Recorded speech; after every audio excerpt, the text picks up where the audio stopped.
আছে ওরে কবরে শোয়াইবা দিন জঙ্গল আরবি তরে রে বুঝিবে মরিলে তোমার ভাবনা নাই মনে রে বুঝিবে মরিলে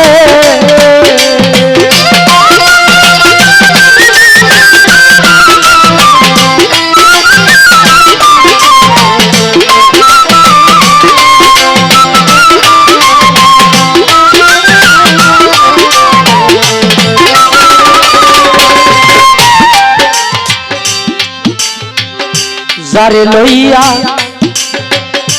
রঙ্গরসে গো ওহো মানুষ এক বিছনাই ঘুমাইলে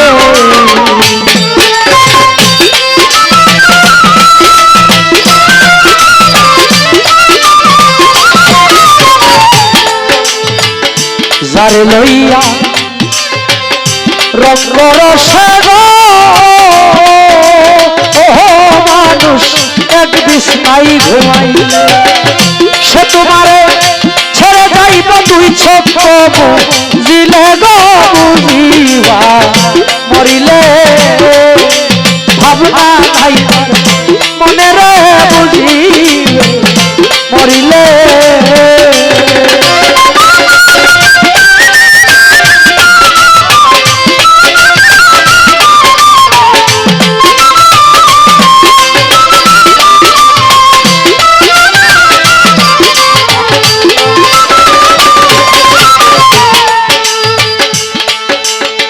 নামাজ রোজা ছেড়ে দিয়া রে ও মানুষ কুপথে মজিলে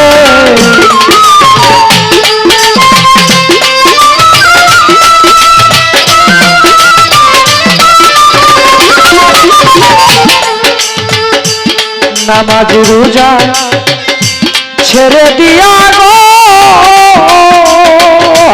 মানুষ কুপথে মজিলে কি জবাব দিবে গিয়া হাসরবি জানে রে বুঝিবে মরিলে ভাবনা নাই মনে রে বুঝিবে মরিলে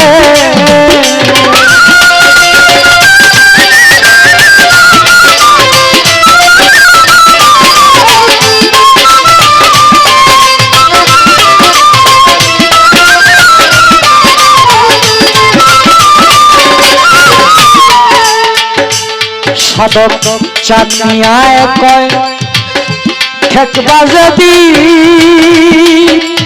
ও লুবি মানুষ ফুল সেরার বিজানে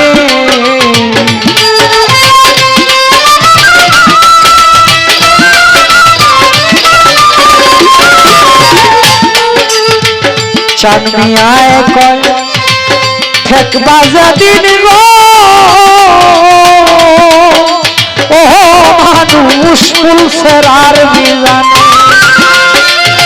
দুজকে টানিয়া দিব পাপের কারণে গো বুঝিবা মরিলে ভাবনা নাই মনে রে বুঝিবা মরিলে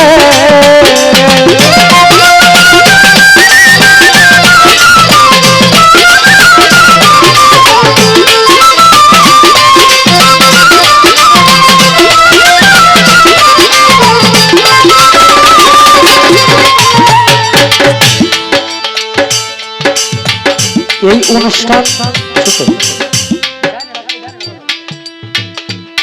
এই অনুষ্ঠানটা করলো 364 দিন পরে আজকের এই দিন অনেক কষ্ট হয়েছে আয়োজনটুকু করতে গিয়ে উনি প্রায় 3 মাস 4 মাস আগে থেকে সিদ্ধান্ত নিয়ে রাখছে কে গান করবে কত টাকা খরচ হবে কিভাবে কি করতে হবে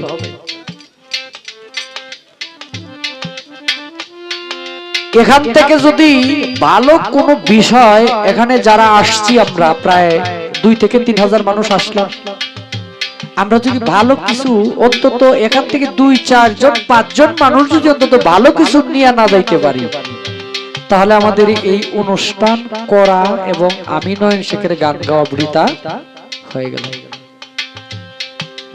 কারণ এই গানটা বাউল গান, এটাকে নাম দেওয়া হয়েছে ধর্মগান। হাকিকত খুঁজলে এটার মধ্যে ধর্মের আলোচনা থাকে, এই জন্য এটার নাম দেওয়া হয়েছে ধর্ম গান।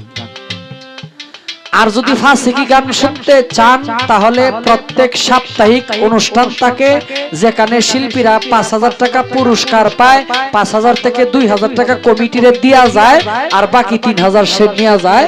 প্রত্যেকটা গানের মাধ্যমে অমুক ভাই তমুক ভাই বইলা তাদের কাছ থেকে টাকা নেয়। এখানে গিয়ে ফাঁসিকি গান আপনি শুনতে পারেন। আপনি দর্শক কে কি, আপনি কোন গানের পাগল, আপনার দিকে ৪ আনার মূল্য দিবে না সে যে ভাই টাকা দিবে সে ভাইকে উদ্দেশ্য করে গান করবে। কিসের দয়াল, কিসের স্রষ্টা, কিসের রাসূল, কিসের নবী, তারা এগুলা খেয়াল করে না।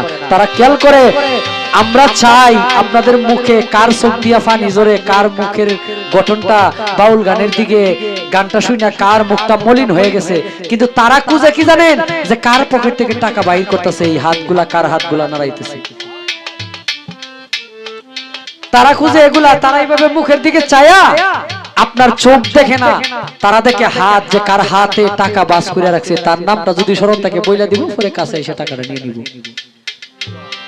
আমরা এই সমস্ত গান করি না। অনেক মানুষ আগে একটু বেশি বলতাম, বলার পরে অনেক বিচারও হইতো, অনেক ঝামেলা হইতো। কিন্তু সত্যটা তো বলতে হবে। সত্যটা যে ব্যক্তি বলবে না সেই ব্যক্তি হলো মুনাফিক।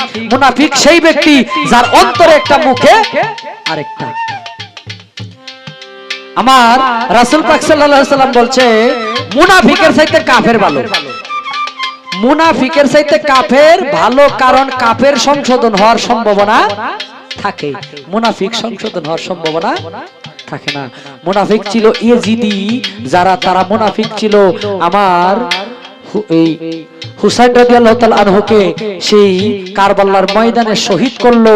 তারা দাওয়াত দিল যে আমরা সবাই ইসলাম গ্রহণ করব, আমরা নবীর দিনে আসব, আপনাকে আমরা মানব। তখন উনাকে অনেক চিঠির মাধ্যমে নিয়ে গেছিল, কারণ তারা হইল মুনাফিক। তাদের অন্তরে ছিল এক আর মুখে ছিল দুই। তারাই হইল মুনাফিক। এখন আপনাকে যদি এক লোক বলে মুনাফিক চিনবেন কেমনে? আপনাকে যদি এক ব্যক্তি বলে যে ভাই আমি আজকে সকালে বারহাট্টা বাজারে আসতেছি, আপনি থাকবেন, আপনার আমি কথা দিলাম, তখন এই ব্যক্তি আর এই দিন আপনার সাথে যোগাযোগই করলো না। আপনি চেষ্টা করলেন যোগাযোগ করার জন্য, এই ব্যক্তি আপনার সাথে যোগাযোগ করলো না। 3 দিন পরে আপনার যোগাযোগ করে কইলো ভাই আমি তো জামেলাত পড়ে গেছিলাম, আসতে পারি নাই। এই ব্যক্তি হলো মুনাফিক। আপনাদেরকে আমি অনুরোধ করব, আপনাদের এলাকায় যারা পীর মাশায়েখ আছে তাদের কাছে আপনারা একটু সময় দিবেন। বৈশা আপনাদের সময় দিতে বাধ্য। যারা জানে তারা বলতে চায়, কিন্তু বলার মতো মানুষ পায় না। আপনি ইমাম সাহেবের কাছে যায় সময় দিবেন যে আমার জীবনটা সঠিকভাবে চলার সিস্টেম কি, দয়া করে আপনি আমাকে বলে দেন, লজ্জা করবেন না। আপনি একজন পীর সাহেবের কাছে যায় সময় দিবেন যে আমার জীবনটা সঠিকভাবে চলার মতো সিস্টেম কি, আপনি আমাকে বলে দেন, দেখবেন আপনার জীবনে ভালো কিছু হইতে পারে। সকলের কাছে আমার অনুরোধ, এটা আপনারা করবেন।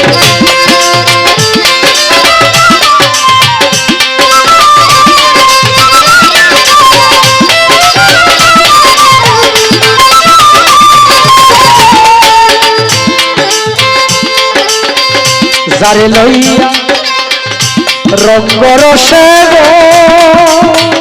ও মানুষ এক বিছনাই ঘুমাইলে,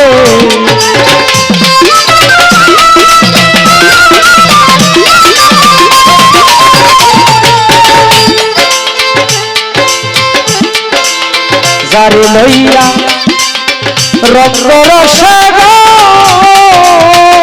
মানুষ এক বিছনাই ঘুমাইলে, সে তোমারে ছেড়ে যাইব তুই সত্য বুঝিলে গো বুঝিবা, মরিলে